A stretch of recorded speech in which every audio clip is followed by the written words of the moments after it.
మీకు నచ్చని సాంగ్ ఏదైనా టీవీలో కానీ మీ ఫోన్లో కానీ ప్లే అవుతుంటే మీరేం చేస్తారు? మీరెక్కువ ఆఫ్ చేస్తారు, లేదా నెక్స్ట్ వేరే ఛానల్ చేంజ్ చేస్తారు, వేరే సాంగ్ వింటారు. మీకు నచ్చని ఏదైనా ప్రోగ్రామ్ వస్తుంటే లేదా ఏదైనా సినిమా వస్తుంటే ఏం చేస్తారు?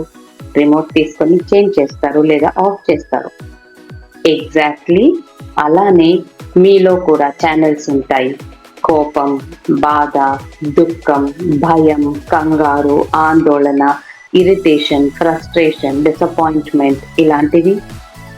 మళ్ళీ హ్యాపీ, జాయ్ఫుల్, సక్సెస్ఫుల్ ఇలాంటివి. సో ఇప్పుడు మీరేం చేస్తారు? ఎప్పుడెప్పుడు మీలో కోపం వస్తుందో అది మీకు నచ్చని ఛానల్ చేంజ్ చేసేయండి ఇమీడియట్గా. హ్యాపీ అనే ఛానల్కి వెళ్ళిపోండి, బటన్ నొక్కండి మీలో.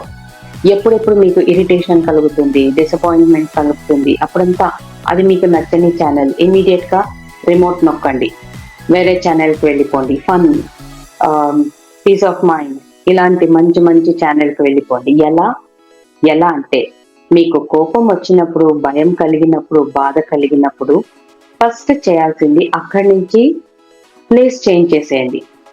జస్ట్ లేచి అక్కడి నుంచి వెళ్ళిపోండి. ఎక్కడైనా వాక్ చేసుకొని ఒక 2 minutes వాక్ అయినా చేసుకొని వేరే ప్లేస్కి వెళ్ళి వచ్చేసేయండి. మైండ్ కొంచెం చేంజ్ అవుతుంది. నెక్స్ట్ ఇమీడియట్గా మీకు ప్లేలిస్ట్ ఉంటుంది కదా, మంచి పాటలు, మీకని కొన్ని ఫేవరెట్స్ ఉంటాయి కదా, ఆ ఫేవరెట్ సాంగ్స్ని మీరు ప్లే చేసుకొని వినండి. ఇమీడియట్గా మూడ్ చేంజ్ అయిపోతుంది. అప్పుడు మీరు ఆ హ్యాపీ బటన్ని ప్రెస్ చేస్తారు, హ్యాపీ అనే ఛానల్కి వెళ్ళిపోతారు. ఇలా మీకు ఎప్పుడెప్పుడు నెగటివ్ ఎమోషన్స్ మీలో వస్తుందో అప్పుడంతా మీరు మిమ్మల్ని మార్చుకోండి. ఇలా చేయడం వల్ల ఏం జరుగుతుంది? మీ ఫ్రీక్వెన్సీ డౌన్ కాకుండా ఎప్పుడు హైలో ఉంటుంది. ఫ్రీక్వెన్సీ ఎప్పుడు హైలో ఉంటే ఏమవుతుంది? మీ మేనిఫెస్టేషన్స్ మీకు జరుగుతుంది. మీకు అది కావాలి, ఇది కావాలని మేనిఫెస్టేషన్స్ తప్పకుండా ఉంటాయి కదా. అది జరగాలంటే ఏం చేయాలి?